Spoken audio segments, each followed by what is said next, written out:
Very good morning, students. Students, today we will discuss about the concentration of a solution. And there are two numericals based on the concentration of a solution. So today we will discuss it. See, सबसे पहले हमें पता होना चाहिए कि what is actually a concentration. हमें last में हमने डेफिनेशन भी पढ़ी थी कि कॉन्सेंट्रेशन को अगर हमें किसी को एक्सप्रेस करना है, कॉन्सेंट्रेशन ऑफ अ सोल्यूशन को, तो we can say that it is the amount of the solute present in a given amount of the solution. So we can calculate the concentration by the formula amount of solute divided by the amount of solution also, है ना. और हम ये भी कह सकते हैं कि amount of the solute dissolve in a given amount of the solvent, हम ये भी कह सकते हैं. सो कॉन्सेंट्रेशन बन जाएगा amount of the solute divided by the amount of the solvent. So we have two common ways, means two methods with us. One is the mass percentage and second one is the volume percentage. See, we have one formula that is called the mass by mass percentage of a solution. क्या लिखा है इसमें कि मास of the solute divided bye mass of the solution, यानी कि solute का मास भी हमारे पास होगा और सोल्यूशन का मास भी हमारे पास होगा, तब हम उसका परसेंटेज निकाल सकते हैं कि कितना परसेंट वो प्रेजेंट है सोल्यूशन में. आफ्टरवर्ड्स कि हमें मास बाय वॉल्यूम परसेंटेज भी कैलकुलेट करना है. So mass of the solute divided by the volume of the solution. And अगर हमारे पास अकेला वॉल्यूम परसेंटेज होगा, so volume of the solute divided by volume of the solution multiply by the 100. So we have a solved numerical in our NCERT book, page number I think 17 है. So उसमें देखो numerical में क्या बताया. A solution contains 40 gram of common salt in 320 gram of water. बेटा सी, अगर 40 ग्राम common salt है तो वो दैट मीन्स कि वो कॉमन सॉल्ट डिज़ोल्व होता है, तो that is a solute. And there is a 320 gram of water, so means कि 320 ग्राम ऑफ वाटर जो होगा ये हमारे पास उस दौरान ये सॉल्वेंट होगा. And we can calculate the mass by mass percentage of a solution.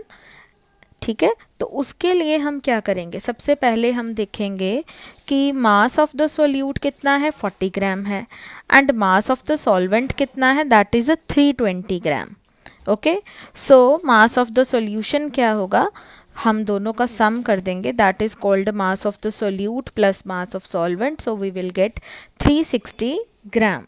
सो हमारे पास जो मास बाय मास परसेंटेज आ जाएगा वो कितना आ जाएगा, 40 by 360 multiply by 100, like mass of the solute divided by mass of the solution.